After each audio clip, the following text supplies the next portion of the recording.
xubno ka mid ah guddida dhismaha wadada isku xidhaysa magaalooyinka Raaribul iyo Berbera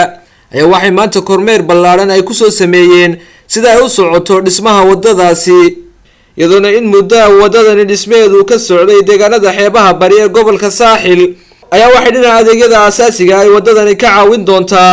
bulshooyinka kala duwan ee ku dhaqan xeebaha bari ee gobolka Saaxil kuwaasi oo aan hadda haysan jidad ay u soo maraan caawimada iyo adeegyada ay u baahan yihiin in la soo gaarsiiyo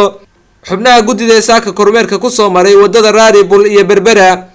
ayaa u boogay sida ay u socdaan hawlaha shaqo ee wadadaasi iyagoo halkaas uga mahadnaqay cid kasta oo xoolo iyo xoogba kaga qayb qaadatay dhisitaanka wadadani celinaya yeen ilaahay ka abaal mariyo dhamaanba intii ka qayb qaadatay xoog iyo xoolo iyo fikir waxay doonaanba ha kaga qayb qaateen dhamaanba intii ka qayb qaadatay baan ilaahay uga baryayaa inuu miisaanka xasanaadkooda ugu daro maalinta ay u baahan yihiin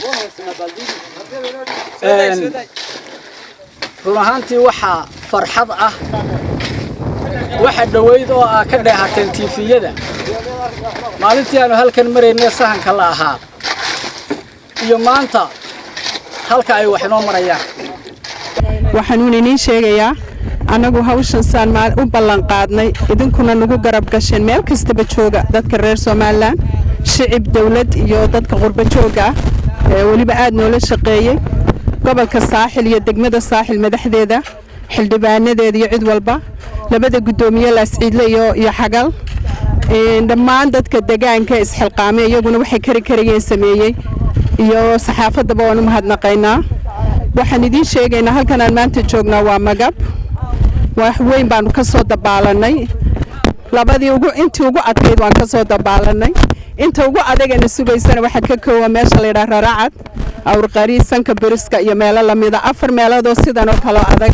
ilaahayna sidoo ku hore noogu asturaya leego haynta dhaqaale aynu haysano marka leego tiknoolajiyada waxaynu ka awoodi karno inaynu u badheedno wadada noocan ah waxaynu qoyska wax muujisaa ama ka fog fikirka bini'aadamka ama aan rumaysan karin laakiin markii wajiga lagu diray Ahmed Caaliya go'aan adag lagu wajahay laga qarsaday indhaha duruuf kastoo adag indhaha lagu bidiniyay duruufta adaga dadku ay ku nool yihiin waxaa u muuqataa inay suurto gelayso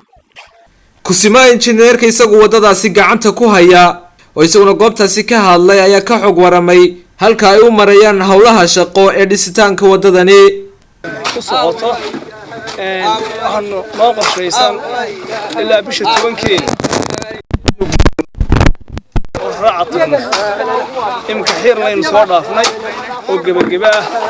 oo halkii 1200 mitir carakaawadi la dhigay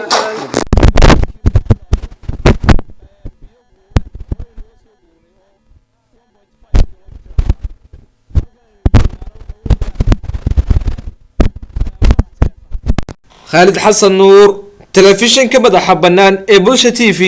مقالة بربراء.